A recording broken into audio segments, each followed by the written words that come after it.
আপনাদের হয়তো মনে হতে পারে যে এই অভয়া তো বিচার পায়নি এখনো। আপনাদের মনে হতে পারে যে আরজিকরের যে মামলা, সেই মামলা তো এখনো তার কেস ক্লোজ হয়ে যায়নি। আপনার তো মনে হতেই পারে যে এই সমস্ত কিছু বাদ দিয়ে, বন্যা ত্রাণের খবর বাদ দিয়ে, মমতা বন্দ্যোপাধ্যায় কি করছেন এই সমস্ত কিছু বাদ দিয়ে মাস্কট স্পিন কন্ট্রোল ল্যাবের পরীক্ষায় এটি প্রমাণিত। কেয়াসেট আলোপেক্স পেন্টা অ্যাক্টিভ নতুন চুল গজাতে সাহায্য করে, চুল পড়া বন্ধ করে। Keyaseth Alopex penta active 10 hair fall প্রবলেমের একমাত্র সলিউশন। আমি লাগাতার আজ দ্বিতীয় দিন বাংলাদেশ নিয়ে কেন পড়লাম? ময়ূক হঠাৎ ফোকাস বাংলাদেশ করছে কেন? তার কারণ আজ বাংলাদেশের যে ট্রেন্ড বা যে ঢেউ আছড়ে পড়েছে, সেই আছড়ে পড়া ঢেউয়ের কম্পন বোধহয় কলকাতাতেও আছড়ে পড়তে পারে। বাংলাদেশে আজকে যে ট্রেন্ড শুরু হয়েছে সেটা কাল আমার পড়শি জেলা বা পরশু হয়তো ইন্ডিয়াতে আছড়ে পড়তে পারে। এবং এই ট্রেন্ডটা, এই অসভ্যতামিটা, এটা কাম্য নয়। 5000 বছরের সভ্যতা সংস্কৃতি সনাতনীদের, বেদ পুরাণ, আমরা যখন বেদ পুরাণ এই সমস্ত কিছু নিয়ে চর্চা করছিলাম, অনেক ধর্ম বা অনেক সম্প্রদায়ের মানুষ তখনও হয়তো সেই সম্প্রদায় ভুক্ত হয়নি। একটা গোটা পৃথিবী জুড়ে বিরাট হিন্দুত্ব বা বিরাট সনাতনী সভ্যতা ছিল। যুগান্তর ধরে যে সভ্যতা, যে সংস্কৃতি, তার যে উপাসনা, তার যে পূজা, তার যে আচরণ, এই সমস্ত কিছু মৌলবাদী, কিছু জামাতপন্থী এবং একটি অপদার্থ সরকারের মাথায় বসে আছে মোহাম্মদ ইউনূস এবং তার উপদেষ্টারা বন্ধ করে দিতে পারে না। আবারও বলছি, হিন্দুদের জানমালের দাম এত সস্তা নয়। হিন্দুরা বানের জলে ভেসে যায়নি। এটা ভুললে চলবে না যে হিন্দুদেরও, চাকমাদেরও, পার্বত্য অঞ্চলের মেয়ে বোনেদেরও সম্মান রয়েছে। বৌদ্ধদেরও কেউ না কেউ রয়েছে যারা প্রতিবাদ করবে, যারা চোখে চোখ রেখে বারবার প্রাইম টাইম টেলিভিশনে আসবে, কারণ তাদের জান মালের দাম এত সস্তা নয়। আজ বাংলাদেশে যে কাজটা হচ্ছে সেটাকে এক কথায় বলে বর্বরোচিত অসভ্যতামি। এবং আজ বাংলাদেশের এই মৌলবাদীরা, তারা হয়তো ভাবছে যে তারা বিশাল দাপট দেখাচ্ছে, আদপে তারা নিজেরা খাল কেটে কুমির ছানা আনছে। সে কুমির ছানা যখন বড় হবে তখন সে কুমির ছানা তাদেরই খাবে। যে ফ্র্যাঙ্কেনস্টাইন বা দৈত্য বা পিশাচ তারা বাংলাদেশের মাটিতে জন্ম দিয়ে এখন লালন পালন করছে, মিলিয়ে নেবেন, সেই পিশাচ তাদেরই গিলে খাবে। কেন এই কথাগুলো বলছি? বাংলাদেশে নতুন স্লোগান উঠছে। আরে এই বাংলাদেশের কোনো প্রত্যন্ত সীমান্তবর্তী কোনো জেলায় এই স্লোগান উঠছে না। এই স্লোগান বান্দরবান বা নোয়াখালী বা সাতক্ষীরার মতন অঞ্চলে উঠছে না, প্রত্যন্ত কোনো জায়গায় উঠছে না। উত্তরা, ঢাকা শহরের উত্তরা, ধরে নিন কলকাতা শহরের পার্ক স্ট্রিট, কলকাতা শহরের বাবু বিবি যারা রয়েছেন, যারা কথায় কথায় আমাদের সেকুলারিজম, আমাদের ধর্মনিরপেক্ষতা কথায় কথায় যারা বলেন, তাদের বলছি, প্রতিবাদ করবেন। আজ বাংলাদেশে হচ্ছে, কাল আপনার এখানে হবে, পরশু অন্য রাজ্যে হবে। প্রতিবাদ করবেন। দেখুন, বাংলাদেশের সম্ভ্রান্ত একটি অঞ্চল উত্তরা, তার সেক্টর 13 থেকে সেক্টর 11 থেকে সেক্টর 19 অব্দি গোটা যে এলাকা রয়েছে, সেই এলাকায় কি স্লোগান উঠছে একবার দেখি।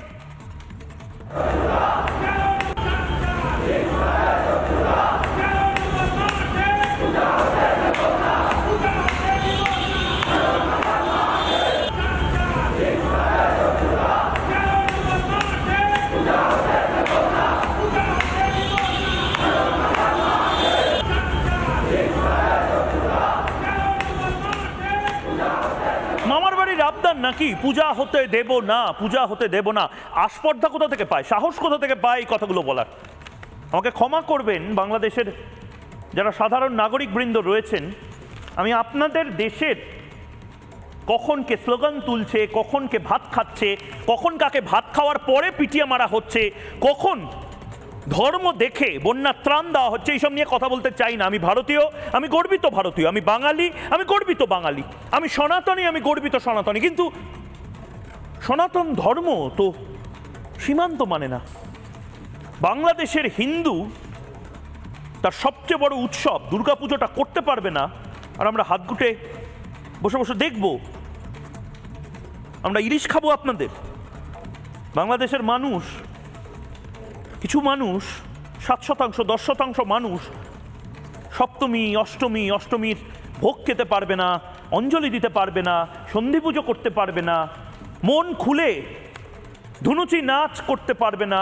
এই সমস্ত কিছু পারবে না কারণ কিছু মৌলবাদী মাথার উপর বসে আছে। আমরা হাত গুটিয়ে দেখব। এই হরিদাস পাল বিশাল মাতব্বর হয়েছে কিছু লোক, সে বিশাল মাতব্বরদের কথা আজ গোটা দেশ না গোটা পৃথিবীর মানুষকে শোনাবো। যারা যারা সনাতনীরা রয়েছেন গোটা বিশ্বে আজ ময়ূক রঞ্জন ঘোষকে দেখছেন, তারা দেখুন বাংলাদেশে এই অসভ্যতামিটা কোন লেভেলে গেছে। আর মোহাম্মদ ইউনুস মিন মিন মিন মিন মিন মিন মিন মিন করে এক নিয়ে কিচ্ছু বলবেন না। আমেরিকার এখন দাসত্ব করার জন্য মোহাম্মদ ইউনুস যা আমেরিকা বলবে, উঠতে বলবে উঠবে, বসতে বললে বসবে। জো বাইডেন যদি বলে মোহাম্মদ ইউনুস ওঠো, মোহাম্মদ ইউনুস উঠে বলবে ইয়েস স্যার। জো বাইডেন যদি বলে দৌড়াও, মোহাম্মদ ইউনুস বলবে ইয়েস স্যার আমি দৌড়াচ্ছি। একটা ডিপ স্টেটের গোলাম গোটা বাংলাদেশকে বানানোর চেষ্টা করছে মোহাম্মদ ইউনুস। প্রতিবাদ করুন আপনারা, বাংলাদেশের মানুষরা। এই মাতব্বররা সাহস কোথা থেকে পাচ্ছে? আপনারা নিজেরা বাংলাদেশে যারা রয়েছেন তারা প্রতিবাদ করুন, প্রতিহত করুন এই মাতব্বরদের। এই মাতব্বররা আজকে বলছে দুর্গাপুজো হতে দেব না, তাতে নাকি তাদের ভাবাবেগে আঘাত লাগছে। কিভাবে আঘাত লাগছে? যুগে যুগে দশকের পর দশক ধরে, বছরের পর বছর ধরে এই দুর্গাপুজো হয়ে যাচ্ছে। আজকে দুর্গাপুজো করতে বারণ করছেন, মার দেবেন না বলছেন, কালকে তো বলবেন ঘরের মধ্যেও পুজো আচ্ছা করবো না। ইয়ার কি নাকি, চ্যাংলামো নাকি? দেখুন শুনুন। এখানে যদি পূজা হয় আমরা ধর্মকর্ম পালন করতে পারবো না, আমাদের মসজিদে না আজান হতে পারবে না, নামাজ সুন্দরভাবে হবে, এবং আমাদের সেক্টরে বসবাসের যে সাধারণ নিরাপদ পরিবেশ সেটা নষ্ট হবে। কারণ পূজার মধ্যে মাইক চলবে, গান চলবে, নাচ হবে, বিভিন্ন আচার আনুষ্ঠানিকতা তাদের আছে। যতক্ষণ পর্যন্ত আমাদের এই দাবি সম্পূর্ণভাবে মেনে নিয়ে এই মাঠ থেকে পূজার সিদ্ধান্ত প্রত্যাহার না করা হবে, অতক্ষণ পর্যন্ত যখনই আমাদের ডাকা হবে আমরা ঐক্যবদ্ধভাবে আন্দোলনে ঝাঁপিয়ে পড়বো। এখনো পর্যন্ত এখানে 13 নম্বর সেক্টর বাসী আছি। যদি আমাদের দাবি দেওয়া না মানা হয় পুরো উত্তরাবাসী সম্পৃক্ত হবে, এরপরে প্রয়োজন হলে পুরো দেশবাসী মুসলমান সম্পৃক্ত হবে। আরে এটা তো শ্মশান নয়, এটা তো শ্মশান নয় যে শ্মশানের শান্তি থাকবে। পুজো মানে উৎসব, পুজো মানে শারদ উৎসব, পুজো মানে একের পর এক দুষ্টের দমন এবং শিষ্টের পালনের উদযাপন। পুজো মানে সনাতনীদের ভাবাবেগ, পুজো মানে বাঙালির সবচেয়ে বড় উৎসব। কে একটা বলে দিল যে পুজো হবে না? অন্য বছরগুলো হলে আমার দেখে ভালো লাগছে, অন্য বছরগুলো হলে বাংলাদেশের সনাতনীরা চুপ করে বলতো না না পুজো করবো না বাবা, ঘর বাড়ি দর জ্বালিয়ে দেবে। কিন্তু এবছর পাল্টা সনাতনীরা বলছে পুজো হবে না। এটা কে সিদ্ধান্ত নিল? দেখি কিভাবে পুজো আটকায়। এবার বাংলাদেশের সনাতনীরা যে প্রতিবাদ করছে, যেভাবে তারা এগিয়ে এসছে, স্যালিউট জানাতে হয়। এবং তার পাশাপাশি এই অসভ্যতা মিটা বোধহয় মোহাম্মদ ইউনুস দেখতে পাচ্ছে না। পাশের দেশ বাংলাদেশ, আপনি জিজ্ঞেস করছেন ময়ূক কেন বাংলাদেশ নিয়ে কথা বলছে? তার কারণ বাংলাদেশে যা যা হয় তার কিছু না কিছু আছড়ে পড়ে এপার বাংলায়, অর্থাৎ পশ্চিম বাংলায়। বাংলাদেশে এই মুহূর্তে যে ট্রেন্ড, সেই ট্রেন্ড প্রথমত বন্ধ করতে হবে, প্রথম রাতেই বিড়াল মারতে হবে, এবং দ্বিতীয়ত এই ট্রেন্ড যেন পশ্চিমবঙ্গে না আছড়ে পড়ে সেটা সুনিশ্চিত করতে হবে। বাংলাদেশে আরেকটা ট্রেন্ড শুরু হয়েছে, সেই প্লাজমা এই মুহূর্তে দেখাবো। ফতোয়া জারি করে বাংলাদেশে পুজো আটকানোর কথা বলা হচ্ছে, এবং দ্বিতীয়ত বাংলাদেশে কিভাবে পুজো করতে হয় গোটা পৃথিবীর মানুষ দেখুক। মোহাম্মদ ইউনূসের এই বাংলাদেশে হিন্দুরা আসলে সেকেন্ড ক্লাস সিটিজেনও নয়, থার্ড ক্লাস সিটিজেনে পরিণত হয়েছে। দেখি একবার তালিবানি ফতোয়া বাংলাদেশে, তালিবানি ফতোয়া দিচ্ছে বাংলাদেশে, মানে হিন্দুরা নিজের ধর্ম পালন করবে তার জন্য হাজার রকম পারমিশন এবং জোয়াজ্ঞে বলে করতে হবে। কেন ভাই, কেন ভাই?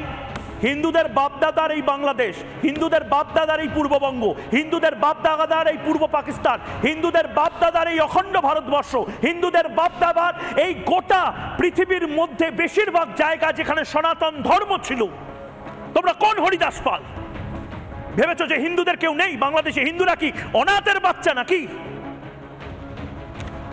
বাংলাদেশে দুর্গাপুজো নিয়ে বেনজির ফতোয়া দেখি। নামাজের 5 মিনিট আগে বন্ধ করতে হবে ঢাক ও মাইক। সম্প্রীতি শ্রদ্ধার জন্য এটাও মেনে নেওয়া যায়, এটাও মেনে নেওয়া যায় যে ঠিক আছে ওরা একই বৃন্দে দুইটি কুসুম, হিন্দু মুসলমান, মেনে নেওয়া যায়। কিন্তু তারপর যে কথাগুলো বলা হচ্ছে নামাজ শেষ হওয়া পর্যন্ত ঢাক ও মাইক বন্ধ রাখতে হবে, মানলাম। নামাজের সময় বাদ্যযন্ত্র ব্যবহার হলে কড়া ব্যবস্থা নেওয়া হবে, এটা কেন? এটা কেন? একটা মানুষ সে নিজের ধর্মোচ্চারণ করবে, ধর্ম পালন করবে, ঠিক সেভাবে আরেকটা মানুষও সম অধিকার নিয়ে ধর্ম পালন করবে। এটাই তো সভ্যতা, এটাই তো বাংলাদেশ হওয়া উচিত। তাই গর্জে ওঠো আবারও, এই বাংলাকে বাংলাতে রাখো, এই বাংলাকে আফগানিস্তান বানিও না। যারা এই মুহূর্তে দেখছেন আমাকে, তাদের প্রত্যেককে একটা কথা বলি, এই বাংলাদেশ বানাতে দেবেন না। আপনারা যারা বাংলাদেশ থেকে দেখছেন, গোটা পৃথিবীর বাংলাদেশি যারা দেখছেন, প্রতিবাদে গর্জে উঠুন। দুর্গাপুজো, এরা এখন দুর্গাপুজো বন্ধ করতে চাইছে, এরপর কালী পুজো বন্ধ করার চেষ্টা করবে, এরপর প্রত্যেকটি উদযাপন বন্ধ করার চেষ্টা করবে, এবং তার থেকেও বড় কথা মন্দির কনসেপ্টটাই হয়তো রাখবে না বাংলাদেশে। এক ভয়ঙ্কর দিন বাংলাদেশে আসছে, এই দিন দয়া করে ভারতীয় উপমহাদেশে আনবেন না। কোন কোন মন্দিরে এই ফতোয়া জারি হয়েছে একবার দেখি কোন কোন মন্দিরে এই ফতোয়া জারি হয়েছে। ভাবুন, ঢাকেশ্বরী জাতীয় মন্দির ঢাকা, তারা পর্যন্ত এই চিঠি পাচ্ছেন। কান্তজিউ মন্দির দিনাজপুরের অত্যন্ত প্রতিষ্ঠিত সম্প্রদায় জিউদের কান্তজিউ মন্দির, সেখানে পর্যন্ত এই ফতোয়া জারি হচ্ছে। চৈতন্য মহাপ্রভুর পৈতৃক ভিটে সিলেট, আপনারা জানেন চৈতন্য মহাপ্রভুর মা এবং বাবা তারা দুজনেই সিলেটের ছিলেন, শ্রীহট্টের। একটা সময় শ্রীহট্ট বলা হতো। সেই শ্রীহট্টের যে পরিবার, সে পরিবার চলে আসে নদিয়াতে।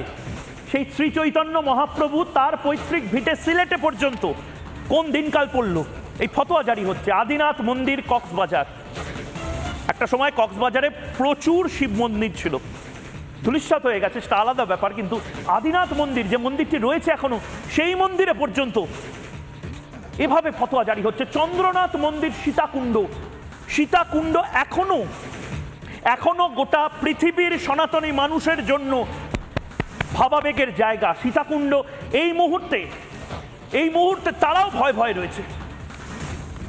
রমনা কালী মন্দির শাহবাগকে আমরা বলি বিপ্লবের জায়গা, শাহবাগকে আমরা বলি এমন এক পীঠ যে পীঠে বিপ্লবের জন্ম হয়। কিন্তু শাহবাগের রমনা কালী মন্দির, যেখান থেকে শক্তির উৎস, কালী মা যেখানে খড়গহস্ত হন, অন্যায়ের নিধন করেন, সেখানে পর্যন্ত মৌলবীদের ফতোয়া জারি হচ্ছে। কেন এই ফতোয়া জারি হচ্ছে?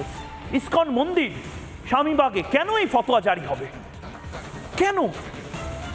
বৈষ্ণব, বৌদ্ধ, হিন্দু কেউ কি ভালো থাকবে না এই বাংলাদেশে? এই বাংলাদেশ, যে বাংলাদেশকে একটা সময় সোনার বাংলা বলা হয়েছিল, সেই সোনার বাংলাতে আজ জবাব চায় বাংলাতে একের পর এক পর্দা ফাঁস করবো আমি, একের পর এক জিনিস দেখাবো এবং আপনাদের দায়িত্ব নিয়ে সেগুলো শেয়ার করতে হবে। কারণ গোটা পৃথিবীর মানুষ, গোটা পৃথিবীর যারা সনাতনী সম্প্রদায়ের মানুষ রয়েছে, তারা এবার একজোট হয়ে বাংলাদেশের সনাতনীদের পাশে দাঁড়াক। হয়তো তারা মরে যাবে, হয়তো তাদের কনভার্ট করে দেওয়া হবে।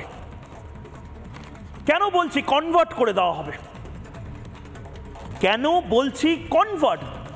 ধর্মান্তরিত করে দেওয়া হবে। কারণ বাংলাদেশে 1947 সালে যত হিন্দু জনসংখ্যায় ছিল, ভালো করে বুঝুন, যত হিন্দু জনসংখ্যায় ছিল তার অর্ধেকের অর্ধেক এখন হয়ে গেছে। তারা কি ভ্যানিশ হয়ে গেছে? তারা কি সব বিদেশে চলে গেছে? না, যারা হিন্দু ছিল তাদেরকে কনভার্ট করে দেওয়া হয়েছে এবং এই ট্র্যাডিশন সমানে চলছে। আবারও বলছি, ছোট ছোট বাচ্চা, ছেলে মেয়ে, তাদেরকে কনভার্ট করে দেওয়া, তাদেরকে জোর জবরদস্তি পর্দা করতে বলা, এই সমস্ত কিছু হচ্ছে। নিজের অমতে পর্দা কেন করবে একটি হিন্দু মেয়ে? কেন করবে? রংপুরে সোশ্যাল মিডিয়ায় ভাইরাল হয়েছে একটি বিদ্যালয়, সেখানে এই ছবি আমরা দেখতে পাচ্ছি। একদিকে পুজো হতে দেব না স্লোগান উঠছে বাংলাদেশে, নির্লজ্জ মোহাম্মদ ইউনূসের সরকার কিছু করছে না, আর অন্যদিকে আমেরিকার সাথে হাত মেলাচ্ছে। এই ছবি দেখতে পাচ্ছি, একবার দেখি, একবার বাইটগুলো শুনি। ছাত্রীর প্রতিক্রিয়াগুলো সোশ্যাল মিডিয়াতে ভাইরাল হয়েছে, দেখি। বলছে যে তোমরা কোরআন শরীফের মুখস্থ করবে, নাইলে হিজাব করবে। হিজাব ছিল, হিজাব থেকে ওরা হিজাব করতে বলছে, আবার পর্দা করতে বলছে। আচ্ছা, আবার স্যারেরা বাজেভাবে আমাদেরকে গালি দেয়। আমাদের ক্লাসে যে স্যার বললো যে তোমরা হিজাব পড়ো না কেন? বললাম যে স্যার আমরা হিজাব কেন পড়বো, স্কার্ফ পড়বো। হয় না, তোমরা যে হিজাব পড়ো না, তোমরা রাস্তা দিয়ে যে হাঁটো, ছেলেরা তোমাদের শরীর থেকে আকর্ষিত হয়, এই জন্য তোমাদের হিন্দু মেয়েদের আজকাল বিয়ে হচ্ছে না। তারপর বাজেভাবে নোংরা ভাষায় গালি দেয়। আমি বলছি, আমি প্রশ্ন করছি, কোন সাহসে পুজো আটকে দেওয়া হবে? আমি প্রশ্ন করছি, যে কথাটা বলা হলো, হিন্দু মেয়েদের, হিন্দু ছাত্রীদেরকে জোর করে কেন হিজাব পরতে বলা হবে? কেন বলা হবে? যে শাড়ি পরে তাকে তো জোর করে জিন্সের প্যান্ট পরতে বলা হয় না। যে জিন্সের প্যান্ট আর টপ পরে তাকে তো জোর করে বলা হয় না যে না তুমি পর্দানসীন হও। যে পর্দা করছে সেও নিজের ইচ্ছায় করছে। আমাদের ধর্মে সনাতনী সম্প্রদায়ের মানুষদেরকে এভাবে ধাপে ধাপে ধাপে ধাপে ধর্মান্তরিত করার চেষ্টা কেন হবে? যারা এই মুহূর্তে বাংলাদেশ থেকে রয়েছেন, দুজন বাংলাদেশের মানুষ এই মুহূর্তে রয়েছেন, তাদের সাথে আলাপ করিয়ে দেব। এই মুহূর্তে রয়েছেন অনিক কান্তি সরকার, এই মুহূর্তে বাংলাদেশের পরিচালক এবং সংখ্যালঘু সম্প্রদায়ের মানুষ, এবং তার পাশাপাশি আমাদের সঙ্গে রয়েছেন নিহার চন্দ্র হালদার। আমি প্রথমে নিহার বাবু আপনার কাছে যেতে চাই। বাংলাদেশে এই সমস্ত কিছু কি দেখছি, কি শুনছি, এগুলো তো ভালো না, এগুলো তো ঠিক নয়। আসলে শুনতে পাচ্ছেন আপনি আমার কথা? বলুন। আসলে বাংলাদেশে যেটা চলছে, একটা তালেবান যেভাবে আফগানিস্তানে যেভাবে চলেছে, যেভাবে আমরা দেখেছি যে জঙ্গি রাষ্ট্র পরিণত হয়, সেভাবে বাংলাদেশে চলছে। আমরা যারা 2 কোটি মাইনরিটি বলতে হিন্দু সম্প্রদায় আছি, আজ আমরা খুব অসহায়। আমরা দেখেছি, আপনারা দেখবেন, আপনি আমার কথাটা করেন যে আমাদের বাংলাদেশে উৎসবগুলা মিডিয়াতে বাংলাদেশের প্রচার করবে, কিন্তু আমাদের যে দুর্দশা, আমাদের মেয়ে তুলে নিয়ে যাচ্ছে, আমাদের বাড়ি আক্রমণ করছে, আমাদের বাড়ি জ্বালিয়ে পুড়িয়ে দিচ্ছে, এগুলো বাংলাদেশের মিডিয়া তুলে ধরে না। গুটি কয়েক মিডিয়া হয়তোবা তারা তুলে ধরে, তাদেরকে ধন্যবাদ দিই না। কিন্তু নিহার বাবু, আপনি মিথ্যা কথা বলছেন না তো? অনেকে বলছে আপনারা মিথ্যা কথা বলছেন, ফেক নিউজ ছড়াচ্ছেন। কোনটা? এই যে রংপুরে যেটা হয়েছে, রংপুরে স্কুলের মেয়েদেরকে হিজাব পরে আসতে বলার জন্য মেয়েরা প্রতিবাদ করছে, এটা কি সত্যি না মিথ্যা? এটা সত্যি, এটা সত্যি, কখনো করতে পারে না। এটা সত্যি। রংপুরের মানুষও কিন্তু দেখছে, রংপুরের মানুষ দেখছে, গোটা বিশ্বের মানুষ দেখছে, এটা সত্যি। শোনেন, আপনি শুধু রংপুরে কেন, বাংলাদেশের 64 জেলাতে বিভিন্ন স্কুলে এটা হয়েছে, বিগত দিনেও হয়েছে। বিগত দিনে তাদেরকে বাধ্যতামূলক ভাবে ইসলামী শিক্ষা দেওয়া হয়েছে। বিগত দিনে যে সরকার ছিল, আওয়ামী লীগ সরকার আমলেও, প্রত্যেকটা সরকারের আমলে আমাদেরকে জোর করে অন্য ধর্মীয় শিক্ষা আমাদের গায়ে চাপিয়ে দিচ্ছে। আমাদের যারা ছেলে মেয়ে আছে, আমাদের উপসরণায় পর্যন্ত প্রত্যেকটা ইউনিভার্সিটিতে আমরা দাবি করে আসছি, বিশ্ববিদ্যালয়ে বা কলেজ, ইউনিভার্সিটিতে আমাদের একটি করে মন্দির দিই, কিন্তু মন্দির তো দূরের কথা, আমরা প্রার্থনা গারও পাই না। মানে আমাদের ছেলে মেয়েদেরকে ভুল পথে ধাবিত করার জন্য বাংলাদেশের 64 জেলায় প্রতিদিন ধর্মান্তরিত হচ্ছে। ধর্মান্তরিত যদি না হও তোমার মেয়ে তুলে নিব, ধর্মান্তরিত যদি না হও তোমায় মেরে ফেলবো, বা এই যে একটা পরিস্থিতি, আপনি একটু শুনুন। আমাকে আরেকটা কথা বলুন নিহার চন্দ্র হালদার, আমাকে আরেকটা কথা বলুন। আজ যে সোশ্যাল মিডিয়ায় ছবি ভাইরাল হয়েছে উত্তরায়, যেখানে বলছে পূজা হতে দেব না, এটা কেন হচ্ছে? এটা উত্তরের সেক্টরে যে পূজা মণ্ডপে, ওটা একটা অস্থায়ী মণ্ডপ, ওখানে দীর্ঘদিন ধরে ওখানকার যারা স্থানীয় তারা পূজা করে আসছে। ওই মাঠটা শুধু পূজার 5 দিনের জন্য মাত্র। ওখানে স্লোগান দিয়েছে ভারতের দালাল যারা, হুঁশিয়ার সাবধান, এই মুহূর্তে বাংলাদেশ পূজা করতে দিব না, দেব না। এটা সব। আরে ভাই, আমাদের কেন হিন্দু সম্প্রদায় ভারতের দালাল বলা হয়? আমাদের কেন মালাউন বলা হয়? আমরা কি মালাউন? আমরা কি ভারতের দালাল? আমাদের অপরাধ, আমরা বাংলাদেশে জন্মগ্রহণ করেছি, আমাদের অপরাধ ওখানকার আমরা সংখ্যালঘু। কিন্তু দুঃখের সাথে জানাতে হয়, বাংলাদেশে নয়, বিশ্বের অনেক মিডিয়া আছে যেখানে আপনার চ্যানেলটা এবং আরো যে একাছে জি বাংলা বা আরো কিছু নিউজ আমাদের দুর্দশা তুলে ধরছে। কিন্তু আমাদের এই দুর্দশা দিচ্ছ বিশ্বের মিডিয়াও চুপ। কিন্তু আমি তাদের উদ্দেশ্যে একটা কথাই বলতে চাই, যদি আপনি মানুষ হয়ে থাকেন, বাংলাদেশের হিন্দুদের এই দুর্দশায় যদি আপনি কাঁদে না আপনার মন, আপনি মানুষ নয়, আপনি মানুষের দুশ্মন। এবং আমি নিহার বাবু আপনার কাছে আসবো, আমি অনিক বাবুর কাছে যেতে চাই। অনিক বাবু, সত্যিটা কি আর মিথ্যেটা কি? বাংলাদেশের মানুষ এটা জানতে চাইছে যে শিল্পীদের সঙ্গেও নাকি এমন ভয়ানক ব্যবহার করা হচ্ছে যে এরপরে একটা সময় গান বাজনা সিনেমা, এত সুন্দর সিনেমা তৈরি হচ্ছিল বাংলাদেশে, এত সুন্দর নাটক তৈরি হচ্ছিল। আমি নিজে বাংলাদেশি সিনেমা, বাংলাদেশি নাটক, আমি নিজে বাংলাদেশের যে গানগুলো তৈরি হচ্ছিল, তার যে কম্পোজিশন, তার যে ক্রিয়েশনগুলো গোটা বিশ্বের মানুষ শুনছিল। একটা পয়েন্টের পর বোধহয় আমরা শুনতে পারবো না। আফগানিস্তানের মতন একটা পরিবেশ তৈরি করার চেষ্টা হচ্ছে, এটা কি সত্যি? আসলে ময়ূক, আমি যেটা অনলাইনে দেখছি বা আমার নিজের কাছেও যে খবরগুলো এসেছে, আসলে এই খবরগুলো আসলে হতাশাজনক। হ্যাঁ, কজন মানুষ ক্ষতিগ্রস্ত হলো বা কে ক্ষতিগ্রস্ত হলো, সে কোন পলিটিক্যাল বিলিফ মেনে চলতো, আসলে এটা কখনোই মুখ্য হওয়া উচিত না। একটা সুন্দর এবং একটা চিন্তাশীল, একটা শান্তির রাষ্ট্র ব্যবস্থায় অবশ্যই একটি মানুষও যদি ক্ষতিগ্রস্ত হয়, আমার মনে হয় সেটার জন্য প্রোটেস্ট হওয়া উচিত। এবং আমি সকল সনাতনীদের আমি ধন্যবাদ দিতে চাই যে তারা ফাইনালি তারা প্রোটেস্ট করতে এসেছে এবং তাদের দুঃখের কথাটা বিশ্ববাসীকে জানাতে পেরেছে। আসলে এই ধরনের যে মন্দ সিচুয়েশন আমরা প্রতিনিয়তই ফেস করি।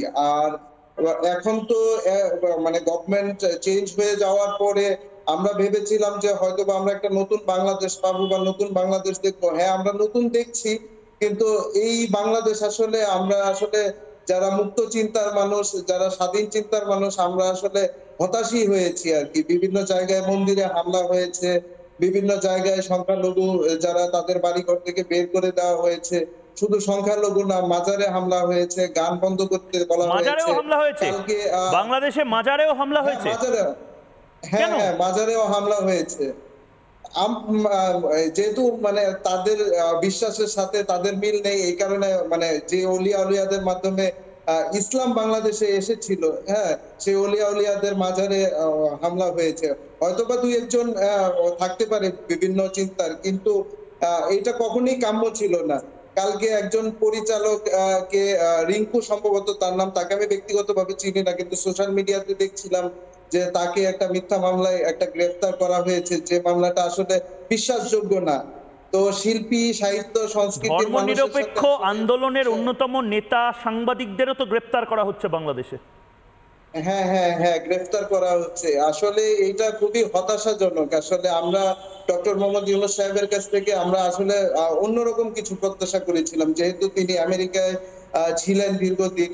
তো আমি ভেবেছিলাম যে হয়তোবা তিনি লিবারেল একটা সোসাইটি নিয়ে আসবেন, আমরা আগের চাইতে আরো বেশি ধুমধাম করে পুজো করব। কিন্তু এখন আসলে আমি আসলে একজন সাধারণ নাগরিক হিসাবে, একজন অসাম্প্রদায়িক মানুষ হিসাবে, হিন্দু মুসলমান ভাই ভাই যে কথাটা আমি বিশ্বাস করি, আসলে এই কথাটার ভিতরে আসলে উনি আসলে সেই সেফটিটা এনশিওর করতে পারেননি আমার কাছে মনে হয়েছে কিছু কিছু জায়গায়। আমি বিষয়টা নিয়ে খুবই মানে হতাশ। আসলে এইভাবে তো আসলে একটা কল্যাণকর রাষ্ট্র আসলে চলতে পারে না, বা আমরা আসলে অন্য একটা পরিবর্তন চেয়েছিলাম।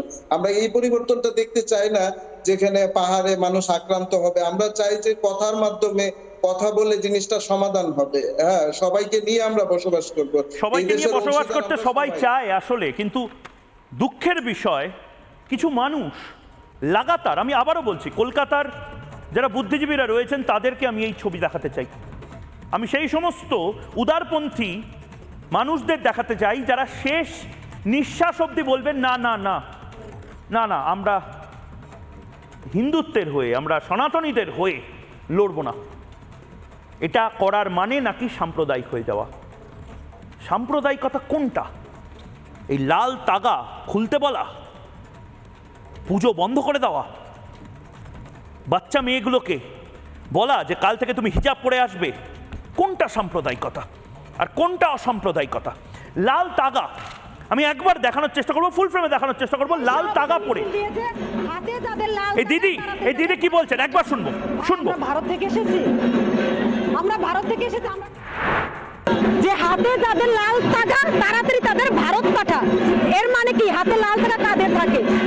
অবশ্যই সনাতনীরা হাতে লাল তাগা পরে সুন্দরভাবে এই শাহবাগে মিছিল দিয়েছে। হাতে যাদের লাল তাগা তাড়াতাড়ি তাদের ভারত পাঠা।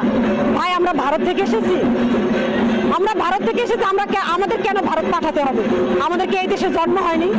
মন্দিরে তো ওই যে মহারানী ভিক্টোরিয়া যে কোহিনূর নিয়ে গেছিলেন ভারত থেকে, এমন কোনো মহামূল্যবান সম্পত্তি তো মন্দিরে নেই যে মন্দির পাহারা দিতে হবে। আমার মন্দির পাহারা দেওয়ার কোনো প্রয়োজন নেই। মন্দিরে যাতে পাহারা না লাগে সেই ব্যবস্থা চাই। মন্দির পাহারা দেওয়া কোনো সুনাম ধন্য কাজ না।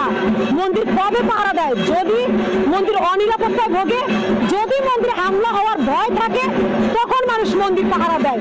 তাহলে তার মানে নিশ্চয়ই আমাদের দেশে মন্দির হামলার ভয় আছে, তাই মন্দির পাহারা দিচ্ছে।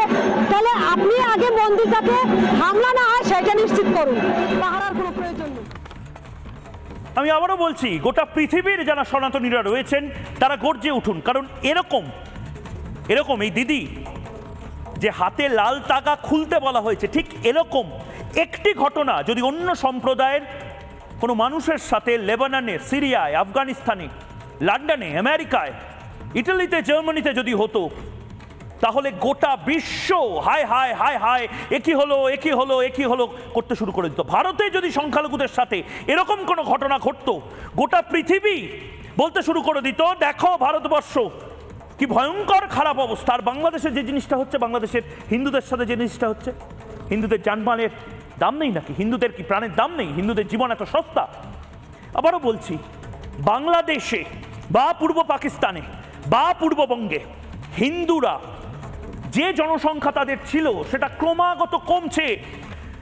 যে সংখ্যক হিন্দু এখনো আছে, দয়া করে তাদের বাঁচান, তারা বিপদে পড়ছে।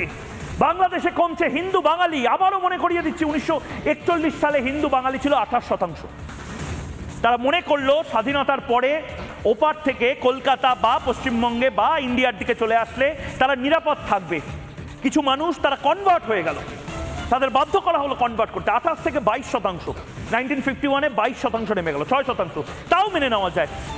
চায়না যুদ্ধের সময় 1961 সালে 18.5%। তখন তো ওপার থেকে এপারে আসার কোনো ব্যাপার নেই। কিছু মানুষ এলো, কিন্তু বাকি মানুষ আবার কনভার্ট হয়ে গেল। এরপরে বাংলাদেশ তৈরির আগে, মুক্তিযুদ্ধের সময় এবং তারপরে 74 সালে 13.5, ভাবুন 28 ছিল, 28 থেকে 13.5-এ। এরপরে 80-র দশকে দেখুন, 1981 সালে 12.1, ক্রমবর্ধমান, কমছে, একটু একটু করে কমছে। 1991 সালে 10% গিয়ে ঠেকলো, 12% ছিল 80-র দশকে। 90-এর দশকে 10% হিন্দু বাঙালি, বাকি সব কনভার্ট হয়ে গেল, সব বদলে ফেলা হয়েছে। মানে একটা দেশ, সেই দেশে শুধুমাত্র এক সম্প্রদায় থাকবে, আর বাকি সম্প্রদায় তারা second class citizen, third class citizen. কেন হে? দেশটা কারোর বাবার নাকি? দেশটা হিন্দুদের, দেশটা বৌদ্ধদের, দেশটা মুসলমানদের, দেশটা জৈনদের, যে দেশটা পারসিকদের, সবার দেশ বাংলাদেশ। 2001 সালে 9.2, 10 থেকে 9 নামলো। 2011 সালে 8.4। এরপরে আর জনসংখ্যা বা আদমশুমারি কাউন্টই হয়নি। 8% সেটা কমে এখন বলছে 7%। এই 7% মানুষকে প্রোটেকশন দিতে হবে, কারণ বাংলাদেশের সংখ্যালঘুরা কি বলছে একবার শুনবো। নিহার বাবু, আপনাদের এই মুহূর্তে মূলত সবচেয়ে বড় আতঙ্কটা কি একবার যদি বলেন। আসলে আমাদের বলতে এই মুহূর্তে সবচাইতে আমি যেটা বুঝি যে আমরা আতঙ্কে শুধু নয়, আপনি দেখেন আমাদের যে ভবিষ্যৎ প্রজন্ম যারা আছে, বর্তমানে যারা আছে, আমরা প্রশাসন থেকে যেখানে যাই, প্রশাসন বর্তমানে স্বাভাবিক অবস্থায়, সেনাবাহিনী কি করবে, একটা বহরে তারা থাকে 20,000 আর বাহিনী থাকে 150 জন, তারাও নিরুপায় হয়ে দাঁড়িয়ে থাকে। এবং বাংলাদেশ সেনাবাহিনী আমাদের সর্বোচ্চ সর্বস্তরে নিরাপত্তা দেওয়ার চেষ্টা করছে। একই সাথে বর্তমান সরকার যে আছে সে সম্পূর্ণ ব্যর্থ। সংখ্যালঘু 5ই আগস্টের পর থেকে এই পর্যন্ত নিরাপত্তা দিতে বর্তমান সরকার সম্পূর্ণ ব্যর্থ। না, তারা তো মন্দিরে বলছে যে মাদ্রাসার ছেলেমেয়েরা তারা মন্দির পাহারা দিচ্ছে, তারা কি বলছে, আর্মিরা মন্দির পাহারা দিচ্ছে। কোথায়? আপনি একটি ফটো তুলে তারা চলে যাচ্ছে, আমার মন্দির আমাকে পাহারা দিতে দিন। কেন মন্দির, কেন আমার পাহারা দিয়ে পূজা করতে হবে? মন্দিরে কেন পাহারা লাগবে? তাদের যদি মসজিদে পাহারা না লাগে, বৌদ্ধ প্যারাগোতে কেন পাহারা লাগবে? খ্রিস্টানদের গির্জায় কেন পাহারা লাগবে? হিন্দুদের মন্দিরে কেন পাহারা লাগবে? যদি অসাম্প্রদায়িক বাংলাদেশ হয়ে থাকে, আমার প্রশ্ন সেই সব সুশীল সমাজের কাছে যে আমরা বলি অসাম্প্রদায়িক বাংলাদেশ, অসাম্প্রদায়িক যদি বাংলাদেশ হয়ে থাকে, তাহলে ভাই আপনার মসজিদ তো পাহারা দেওয়া লাগে না। আসলে বর্তমান এমন অবস্থা, এই যে আমার কিছুক্ষণ আগে মসজিদও এখন নিরাপদ নয়, মন্দিরও এখন নিরাপদ নয়, গির্জাও এখন নিরাপদ নয়, বৌদ্ধ মন্দিরও এখন নিরাপদ নয়, মাজারও তারা ভেঙে ফেলছে। মানে বাংলাদেশ একটা কথা বলুন তো, আমাকে একটা কথা বলুন তো, অনেকদা আমাকে একটা কথা বলুন। আমার তো মাঝে মধ্যে ভয় লাগছে বাংলাদেশ এই নামটা আবার উর্দু দেশ হয়ে যাবে না তো, যেভাবে নাম বদলের হিড়িক হচ্ছে। কোনোদিন একদিন শুনবো যে অনিকদা এখন উর্দু দেশ থেকে বসেছে। মোহাম্মদ আলী জিন্নার মৃত্যু দিবসে আপনারা যা সেলিব্রেশন করছেন দেখছি, মাঝে মধ্যে মনে হচ্ছে আপনাদের পাকিস্তানের সাথে যুদ্ধ করতে হয়েছিল স্বাধীনতার জন্য, না ভারতের সাথে যুদ্ধ করতে হয়েছিল। মাঝে মধ্যে মনে হচ্ছে ভারতবর্ষ বোধহয় আপনাদের সবচেয়ে বড় শত্রু হয়ে গেল, ইন্দিরা গান্ধী বোধহয় সবচেয়ে বড় শত্রু হয়ে গেল আপনাদের। ভারতীয় সেনা যারা মুক্তিযোদ্ধাদের ট্রেনিং দিয়েছিল তারা বোধহয় সবচেয়ে বড় শত্রু হয়ে গেল। এটা কি নতুন বাংলাদেশ বা নতুন আফগানিস্তানে পরিণত হচ্ছে অনিক ভাই? না না, আসলে নতুন বাংলাদেশ নাই, এটা আসলে কি ওনাদের আস্ফালন আর কি। যে কিছু কিছু মানুষ এখন আস্ফালন, ওনাদের মনে করছেন যে ওনাদের ক্ষমতা পেয়ে গেছেন, এখন কেউ কোনো কিছু বলছে না, গভর্নমেন্ট কোনো কিছু বলছে না, প্রশাসনও অনেক দেরিতে আসছে। তো তারা মনে করতেছে যে আসলে আমরা একটা মানে সোনার ডিম পাড়া হাঁস পেয়ে গেছি, তো আমি একবার এই কেটে খেয়ে ফেলবো আর কি, এই ধরনের একটা সিচুয়েশন মানে তারা মানে ভাবতে চাচ্ছে। আর উর্দুপন্থীদের যে কথা বললেন, তো এই উর্দুপন্থী জনগণ যারা আসলে লাফাচ্ছে, এই যে ঘটনাটা ঘটলো, সেটা আসলে আমরা আসলে যে বাঙালি সত্তা যে জন্ম হলো, যে 52 যে ভাষা আন্দোলন, যারা শহীদ হয়েছেন, রফিক, সালাম, বরকত, জব্বার যারা শহীদ হয়েছেন, আসলে তাদের সাথে এটা একটা মানে প্রহাস করার মতো একটা বিষয় হয়ে গিয়েছে। এবং মানে আমি নিজে একজন বাঙালি হিসাবে, একজন বাংলাদেশী হিসাবে আমি আসলে লজ্জিত, আমি বিব্রত যে এই ধরনের প্রোগ্রাম বাংলাদেশে কেন হবে। শুধু আপনি লজ্জিত হয়ে লাভ নেই, আপনি লজ্জিত হয়ে লাভ নেই, গোটা পৃথিবীর যারা বাঙালিরা রয়েছে তাদেরকে আমি দেখাতে চাই এরপর যে কি ভয়ঙ্কর প্রবণতা, কি ভয়ঙ্কর প্রবণতা বাংলাদেশে শুরু হয়েছে। বাংলাদেশে নাকি দুর্গাপুজো করতে দেবে না, বাংলাদেশে মন্দিরে ফতোয়া জারি হচ্ছে, দুর্গাপুজো করতে গেলে টাকা নেওয়া হবে। এবার নাম পরিবর্তন, আমার তো মাঝে মধ্যে ভয় লাগছে বাংলাদেশের নাম না এবার উর্দু দেশ করে দেওয়া হয়। মোহাম্মদ ইউনুস হয়তো একদিন সকালবেলা বললেন আমাকে আমেরিকা বলেছে আজকে থেকে বাংলাদেশের নাম উর্দু দেশ, আজকে থেকে আমরা সবাই পাকিস্তানি। ভয় লাগছে আমার এইসব সমস্ত কিছু দেখে। বাংলাদেশের মানুষও রেগে যাচ্ছেন। একবার দেখবো নাম পরিবর্তন, সেই নাম পরিবর্তনের জন্য কতটা ভয়ঙ্কর ভাবে এখন ক্যাম্পেইন শুরু হচ্ছে বাংলাদেশে। দেখি একবার। আশেপাশে গ্রামের নামগুলো আমি জানি না, আলেমরা এখানে আছেন। শেষের পুর থাকবে, আগে হয়তো মোহাম্মদপুর, না হলে আহমদপুর, যে কোনো একটা লাগানো উচিত। কথা ঠিক না বেঠিক? শুধু তাই নয়, নাম বদল শুধু নয়। আপনারা বলছেন না যে বাংলাদেশ খুব ভালো আছে, আমি চ্যালেঞ্জ করছি, আমি আবারও বলছি, বাংলাদেশের মানুষকে আমি বলছি, এই মুহূর্তে গোটা বাংলাদেশের মানুষ যারা আমাকে দেখছেন, যারা গোটা পৃথিবী থেকে জবাব চায় বাংলাদেশের, তাদেরকে বলছি, ময়ূক আপনাদের শত্রু নয়। ময়ূক সংখ্যালঘু সংখ্যাগুরু তাদের শত্রু নয়। ময়ূককে যা ইচ্ছা বলতে পারেন, কিন্তু এই জিনিসটা আপনারা বাংলাদেশে থেকে আটকান। বাংলাদেশ মোহাম্মদ ইউনূস চালাতে পারছেন না, বাংলাদেশকে পুরো বেচে দেবে আমেরিকার হাতে। আমেরিকা বাংলাদেশকে গোলাম বানিয়ে রাখতে চায়। আজ Mohammad Yunus stand up sit down হচ্ছেন। কাল বাংলাদেশের প্রত্যেকটি মানুষকে ওঠো বসো। সেন্ট মার্টিনস আইল্যান্ডে আপনারা যেতে পারেন না, মাওয়া ঘাটে রাত্রে যেতে পারেন না, এরপরে মাওয়া ঘাটটাও হয়তো আমেরিকানদের দিয়ে দেবে। জাতীয় সঙ্গীত বদলে ফেলার কথা বলা হচ্ছে। দেখুন, জাতীয় সঙ্গীত আপনাদের বদলে ফেলবেন আপনারা কি তৈরি করতে চান? নতুন আফগানিস্তান তৈরি করতে চান বাংলাদেশকে? দেখুন, এদেশের জাতীয় সঙ্গীত বাতিল করতে হবে। জাতীয় সঙ্গীতে ঠাকুর যতবার বলেছে ওমা তোমার আকাশ তোমার বাতাস, ততবার ঠাকুর কালিমাকে বলেছে ও কালিমা তোমার আকাশ তোমার বাতাস। আমি 32 বছর থেকে বলে আসছি, আকাশ আল্লাহ, জমিন আল্লাহ, বাতাস আল্লাহ। কখনো মুসলমানের সন্তানের মুখ দিয়ে এই সঙ্গীত বের হতে পারে না, অসম্ভব। ওমা তোমার আকাশ তোমার বাতাস, ওমা বলার মানে নাকি মা কালীকে ডাকা। মানে এই অশিক্ষা আমরা কোন পকেটে রাখবো? পকেটে রাখবো, কোটের পকেটে রাখবো, প্যান্টের পকেটে রাখবো? এই অশিক্ষা কোথায় রাখবো? এই অশিক্ষিতদের যদি বাংলাদেশের মাথায় আপনারা বসিয়ে ভাবেন যে দারুণ হলো, আপনারা সোনার বাংলাদেশ পেলেন। No sir. মোহাম্মদ ইউনূসকে প্রশ্ন করুন বাংলাদেশিদের হয়ে। আমাকে বহু বাংলাদেশি ফোন করে, বাংলাদেশের বহু মানুষ রিপাবলিক বাংলাকে চিঠি পাঠায়, মেল করে। আজ তাদের হয়ে মোহাম্মদ ইউনূসকে, আমি জানি মোহাম্মদ ইউনূসকে এই প্রশ্নগুলো বাংলাদেশের বহু মিডিয়া করতে পারবে না ভয়। আমি সমব্যথী সেই সমস্ত সাংবাদিকদের সাথে যাদেরকে আসলে গলা চিপে রেখে দেওয়া হয়েছে বাংলাদেশে। মোহাম্মদ ইউনূস এবং তার সরকার, তার দুর্বল সরকার মার্কিন যুক্তরাষ্ট্রের দালালি করতে গিয়ে বাংলাদেশের মানুষকে গোলাম বানাচ্ছে। আজ আমি বাংলাদেশের মানুষের হয়ে মোহাম্মদ ইউনূসের কাছে জবাব চাইছি। আজ জবাব চায় ওপার বাংলার মানুষ। মোহাম্মদ ইউনূস জবাব দিন। বাংলাদেশিরা জবাব চায়, রাতে মাওয়া যেতে কেন নিষেধাজ্ঞা জারি হয়েছে? মাওয়া ঘাটে একটা সময় ইলিশ মাছ খেতে উদযাপন করতে সংখ্যালঘু সংখ্যাগুরু সবাই যেত, কেন সেখানকার ট্রাফিক এত কমে গেছে? সেখানের মানুষ কেন এখন যেতে ভয় পাচ্ছে? এবং মাওয়া ঘাট নিয়ে শুধু লাফালাফি করছি? দ্বিতীয় প্রশ্ন, সবচেয়ে বড় প্রশ্ন, সেন্ট মার্টিনসে যেতে কেন লাগবে রেজিস্ট্রেশন? কেন লাগবে? মোহাম্মদ ইউনূস, বাংলাদেশের মানুষ আজকে সিদ্ধান্ত নিক।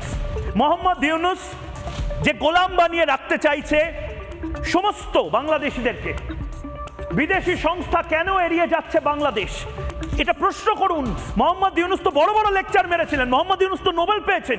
এই যে আমেরিকার সাথে গলাগলি করতে গিয়ে আমেরিকান কতগুলো কোম্পানি বাংলাদেশে আসছে, রাতে মাওয়া ঘাটে কেন যাওয়া যাচ্ছে না সেন্ট মার্টিনসে? এর পরের প্রশ্নটা দেখুন, সেন্ট মার্টিনসে সবচেয়ে বড় প্রশ্ন, এটা আপনারা প্রশ্ন করুন। ধরুন ভারতীয়রা তারা আন্দামান নিকোবরেই যেতে পারে না, ভারতীয়দেরকে বম্বে, মুম্বাই, দিল্লি বা হয়তো কলকাতা শহরে যাওয়ার জন্য রেজিস্ট্রেশন নিতে হয়। এটা কখনো হতে পারে? আপনারা মাথায় আপনাদের কি যা পাচ্ছে মোহাম্মদ ইউনূস বুঝিয়ে দিচ্ছে, আর আপনারা বুঝে যাচ্ছেন। আপনারা তো ইন্টেলিজেন্ট।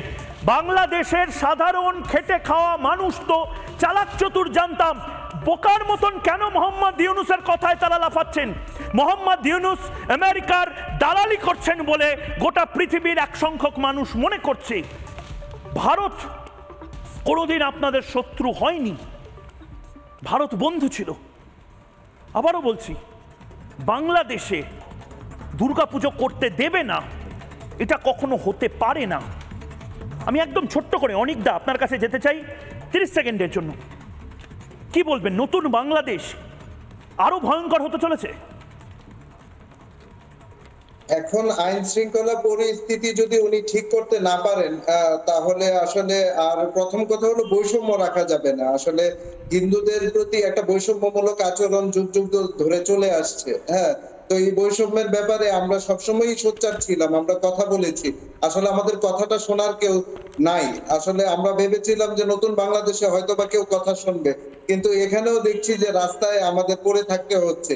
ফাইনালি কেউ আসলে এই যে একটা সমস্যার সমাধান করবে, একটা সলিউশন করবে, একটা অসাম্প্রদায়িক বাংলাদেশ প্রতিষ্ঠা করবে, যেখানে প্রত্যেকটা ধর্ম মতের মানুষজন সমভাবে বসবাস করবে, কে হিন্দু কে মুসলমান এটা কখনোই আলাদা করা যাবে না। ওই রাষ্ট্র ব্যবস্থা আসলে আমরা পাবো কিনা আমি সন্দিহান। আমি দুজনকেই ধন্যবাদ জানাচ্ছি এবং তার পাশাপাশি এটা আশ্বস্ত করতে চাইছি গোটা পৃথিবীর সনাতনীদের হয়ে, বাংলাদেশের সনাতনী মানুষকে, যারা পার্বত্য অঞ্চলের মানুষ, প্রত্যেককে আশ্বস্ত করতে চাইছি ময়ূক রঞ্জন ঘোষ আপনাদেরকে ভোলেনি, রিপাবলিক বাংলা আপনাদেরকে ভোলেনি। এবং দ্বিতীয়ত, মেহেরপুরে প্রভু জগন্নাথ দেবের সঙ্গে যে জিনিস হয়েছিল, আমরা চাই না মা দুর্গার সাথে সেই জিনিস হোক। মা দুর্গার মূর্তিও থাকবে, মণ্ডপও থাকবে। আমরা শুনতে চাই যে আস্থার কথা, গোটা যে ঘর, সেই ঘর পুড়িয়ে দেওয়া হয়েছিল, কিন্তু প্রভু জগন্নাথের দারু বিগ্রহ সেটা এক চিলতে জ্বলেনি। একবার শুনবো ফুল ফ্রেমে। হরে কৃষ্ণ। দেখতে পাচ্ছেন এই অগ্নির মধ্যে, ধাওয়া দাওয়া অগ্নিকাণ্ডের মধ্যে এই জগন্নাথ দেব, সুভদ্রা মহারানী এবং বলদেব অক্ষত আছে। জয় জগন্নাথ স্বামী কি। হরে কৃষ্ণ। দেখতে পাচ্ছেন এই অগ্নির মধ্যে, ধাওয়া দাওয়া অগ্নিকাণ্ডের মধ্যে এই জগন্নাথ দেব, সুভদ্রা মহারানী এবং বলদেব অক্ষত আছে। জয় জগন্নাথ স্বামী কি।